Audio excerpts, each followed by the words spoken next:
जय हिंद प्यारे साथियों। आज के सेशन में हम लोग पढ़ेंगे विलोपन विधि। पिछले क्लास में हम लोग प्रतिस्थापन विधि पढ़े थे। इस क्लास में हम विलोपन विधि पढ़ेंगे, फिर इसके बाद वज्रगुणन विधि पढ़ेंगे। उसके बाद हम एक्सरसाइज के क्वेश्चन को सॉल्व करेंगे। तो चलिए स्टार्ट करते हैं आज का क्लास। ये मान लेते हैं हमारे पास एक क्वेश्चन है, इसको विलोपन विधि से हमें हल करना है। तो विलोपन विधि से हल करने के लिए क्या करेंगे, देखते हैं पहले कि x या y दोनों में से किसी एक का गुणांक सेम होना चाहिए, किसी एक का गुणांक बराबर होना चाहिए। तो हम देख रहे हैं कि यहाँ पे x का गुणांक 2 है और यहाँ पे y का गुणांक 1 है। यहाँ पे x का गुणांक 1 है और यहाँ पर y का गुणांक 2 है। इसको हम कुछ मान लेते हैं, एक मिनट, इसको मान लेते हैं 6। ठीक है, 6 मान लेते हैं। ये हमारे पास दो समीकरण हैं और हमें इनको सॉल्व करना है विलोपन विधि से। तो विलोपन विधि से सॉल्व करने के लिए सबसे पहली कंडीशन ये है कि x या y दोनों में से किसी एक का गुणांक बराबर होना चाहिए। ठीक है, तो चलिए देखते हैं। यहाँ पे y का गुणांक 1 है और यहाँ पर y का गुणांक 1 है, दोनों के गुणांक सेम है। तो हम क्या करेंगे, जिसके गुणांक सेम होंगे फिर उनके साइन को देखते हैं। दोनों के अपोजिट साइन है यानी विपरीत साइन है, तो इनको जोड़ लेंगे। तो यहां लिखेंगे समीकरण 1 व 2 को जोड़ने पर, समीकरण 1 व 2 को जोड़ने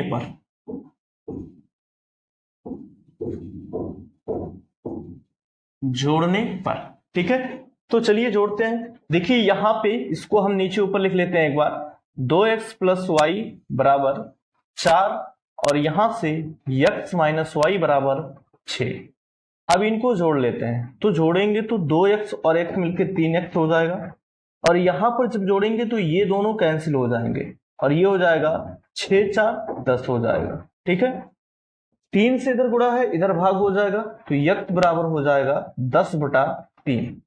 यानी यहां से हमें x का मान मिल चुका है। ठीक है, अब क्या करेंगे, यहां पे ये x का मान किसी एक समीकरण में रख देंगे। तो यहां से रखते हैं x का मान समीकरण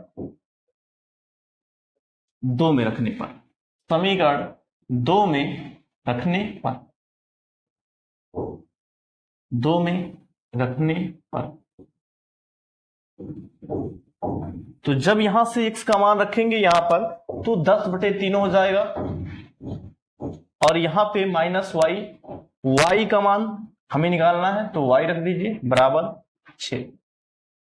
यहां से हो जाएगा 10/3। इस y को इधर लाते हैं और इसको इधर लाते हैं, तो 6 जब इधर आएगा तो माइनस से हो जाएगा और ये y उधर जाएगा तो प्लस में हो जाएगा।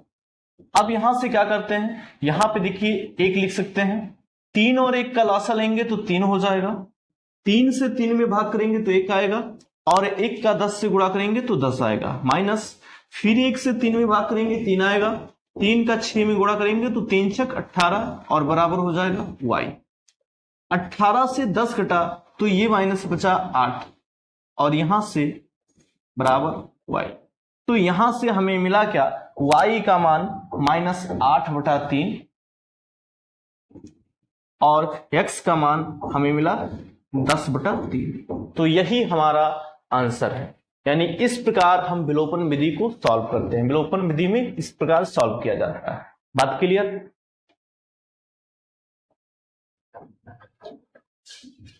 विलोपन विधि से एक और सवाल सॉल्व करते हैं। तो चलिए देखते हैं। यहां पर ये हमारा पहला समीकरण है, इसको पहला समीकरण मान लेते हैं और ये दूसरा समीकरण। ठीक है, इन दोनों में से देखते हैं कि x का गुणांक बराबर है या y का गुणांक बराबर है। तो हम देख रहे हैं कि यहाँ पे x का गुणांक 2 है और यहाँ पे x का गुणांक 4 है, अर्थात x का गुणांक बराबर नहीं है। फिर y के गुणांक को देखते हैं। यहाँ पर y का गुणांक 1 है और यहाँ पर y का गुणांक 3 है, तो y का गुणांक भी बराबर नहीं है।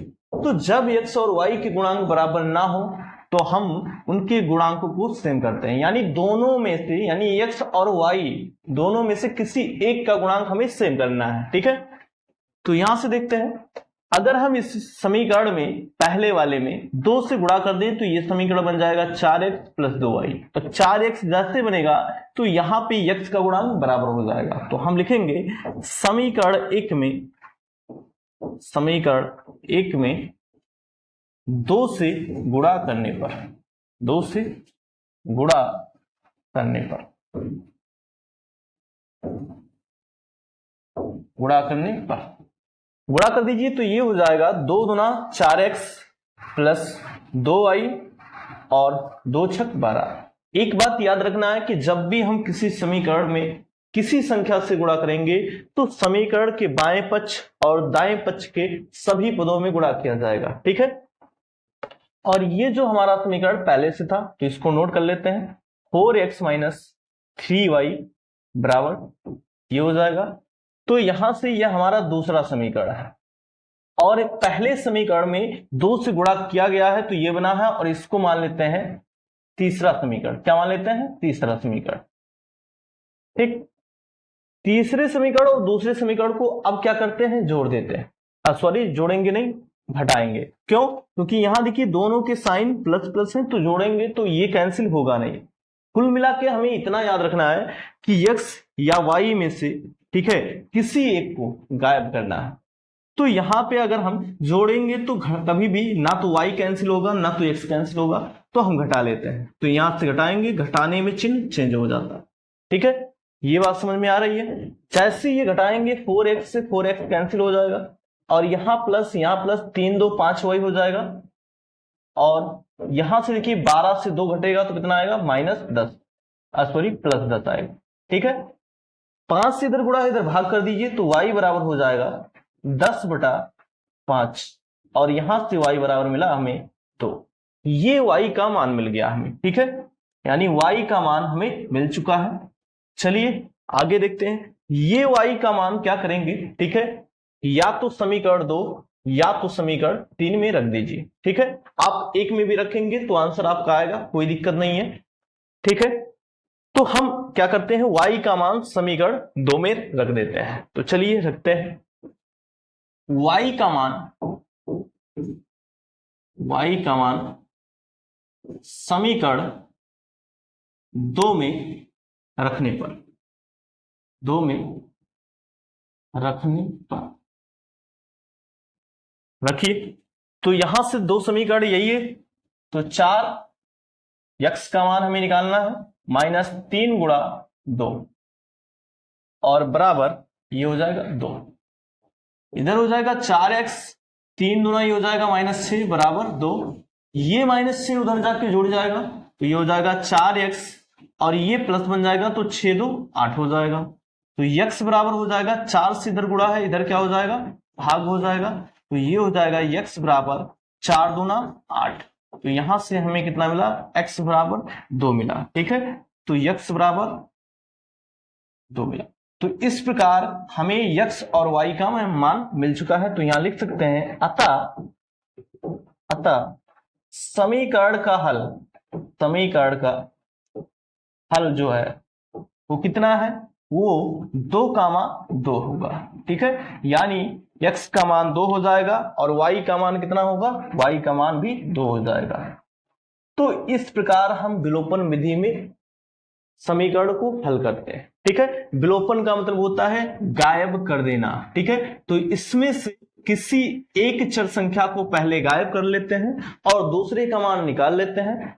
फिर जब दूसरे का मान मिल जाता है तो किसी भी समीकरण में रख के हम पहले वाले का मान निकाल लेते हैं। तो ये विलोपन विधि से हल करने का तरीका है। बात क्लियर?